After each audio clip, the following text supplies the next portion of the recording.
Hello and welcome to Blood and Pigment channel. I'm Guy and today we're going to be discussing our methods and philosophies when we're painting various miniatures for Blood and Plunder. But first, I'm also joined by... Joseph?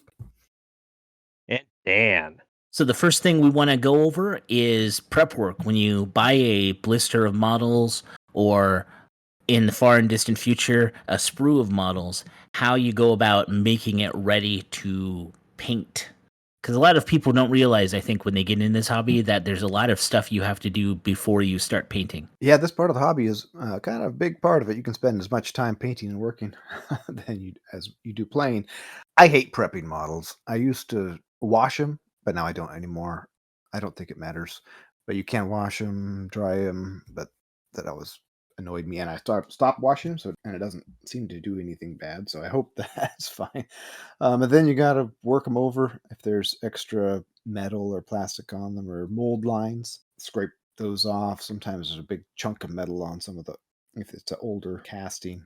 So you can spend almost as much time as you want. I try to just take off the obvious ugly stuff and get on with painting because I really don't like scraping and filing. What do you do, Dan? I cut myself with my hobby knife like a dummy while I'm trying to clear the flashing off. Baptize them with blood. A lot of my, especially my interplode, my crack unit, have more of my blood in there than paint sometimes, I feel. Because Oh my. I'm the same way. I hate the prep time. I stopped washing because I spray them all down with a matte finish. I just double coat it to keep it all locked in on the metals so I don't feel like it causes any chipping like people say it does. But yeah. That's the worst part is I don't mind gluing like plastic models together into poses. I like that because I'm like making the model, but I hate the prep work on the metals. It's ugh. You spend a lot of time on yours, don't you, Guy? Yeah, I'm hearing this. It's like I don't even know you guys. I don't mind cleaning the flashing off metal models. I have a whole, I would say, like ritual where I do it. For one thing, I want to get right out there that prepping metal models, how I do it, can be dangerous if you're not careful because I use a file on metal. So anytime you have a file with tiny bits of metal, you want to make sure you don't inhale any of that and that it doesn't get in anything you're going to be drinking because then you have these little microscopic slivers of metal that Snort that tin. that can be embedded in your lung tissue, which that's really bad. That's why you don't really want to breathe in deeply when you're filing resin either. But with the metal models, I will get them. Like I said, I have a whole ritual. I have a file kit that I spend time kind of filing everything. And if I'm going to be cutting any models, because I do a lot of modifications on some metal models with anything like that, to fix cutting yourself, you get a knife proof glove. They're usually really cheap, and put it on your left hand. And then, as long as you're cutting towards that hand, usually you don't have to worry about the knife or the hand that's holding the knife that's going to get cut. You have to worry about the hand that's holding the thing. As long as you have that glove, you're not going to cut yourself if you just wear the cut proof glove, you know. That's a good idea. Witchcraft. After filing things, I file off the mold lines on the models, and then I usually give them a little wash. I don't really use any soap when I wash them; just shake them in water to kind of agitate them and that gets the residue from filing them off. Because the thing that with Firelock models that I think everybody needs to do is if you're not going to file any of the mold lines off, at least file the bottom base so they stand flat. Sometimes Please. little burrs down there, yeah. Yeah, you have. Sometimes there will be a whole mold line down there. Sometimes it will be a like a couple burrs or something, and you gotta. All you have to do is just take like even a nail file works. Just rub it on the nail file so it's flat and put it down. Because sometimes the metal is bent too, so you have to like push it down so it's flat. I do all my prep with a hobby knife. I lost my file for a while, and I learned how to do it with a knife. And found my file, but I don't use it anymore. I just use the back of the blade to scrape off the mold lines, Yeah. and the sharp part to cut off. Although I do use one tool I found very valuable, although insanely overpriced, is the GW flush cutters. They Oh cost yeah, like yeah. $35, but they're really sharp. They cut really well, flush like they should, way better Mhm. than the army painter ones. And I've used those quite a bit, but I do not necessarily recommend buy them if you like your money. You can find nippers like decent quality for under $20. I got a Um, whole kit off Amazon for 20 bucks that came with a little pair, and they work just fine. No, you yeah, say that, but you should try these. I mean, they're something I else. It's believe I out of this believe it. world. It's probably over designed by, but it's probably good too. I believe it, but I've just, I'm not at that class of society to afford the GW stuff. That's why I use Army Painter. They like the pores like me. What about priming? What colors priming do you guys use? We're talking about human models right now too, Not ships not ships, or not characters. ships yet.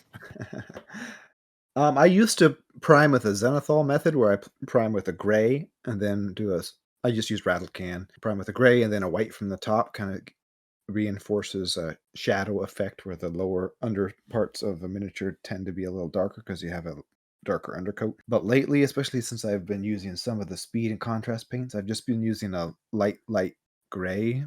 It's not a white, not a stark bright white, but just a really light gray color seems to be the most basic, and it works for any painting method. And I really, really love the Vallejo primers. Army painters are really good. I really hate the GW priming spray cans.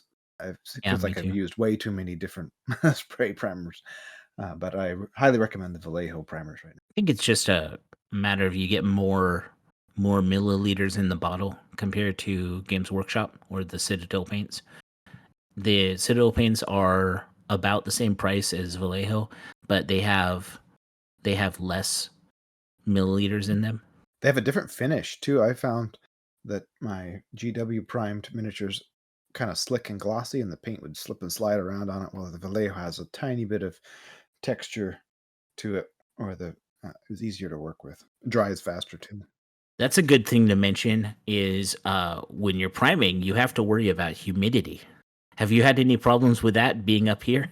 Nope, I've done it in sub freezing. I've done it in humid. I've done it in dry, and I've never had an issue. I guess Must Oregon's pretty be temperate. nice. So I bet though that how far away from the miniature do you spray when you are priming? About 6 inches, 6 Yeah, 8 inches is my goal. You yeah. can't do too far, otherwise the paint will dry before it hits the model. And if you do too far away, you end up with the cloudy look and with the texture.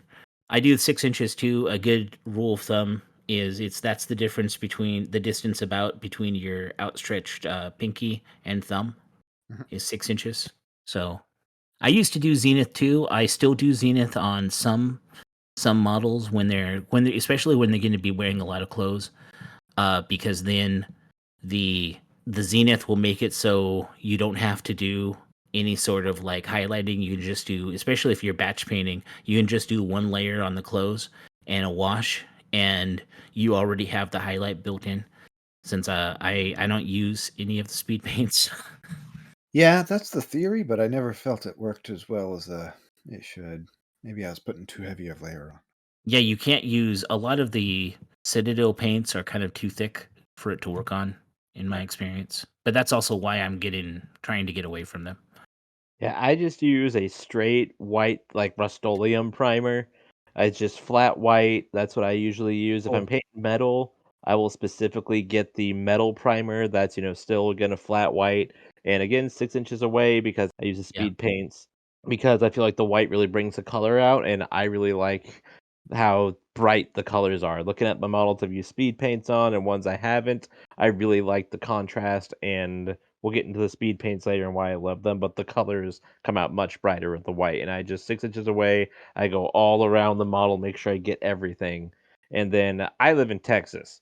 So it's just a constant fight with humidity and heat. If it's too hot out, the primer will dry too too much, and you get this weird like little like bone like texture.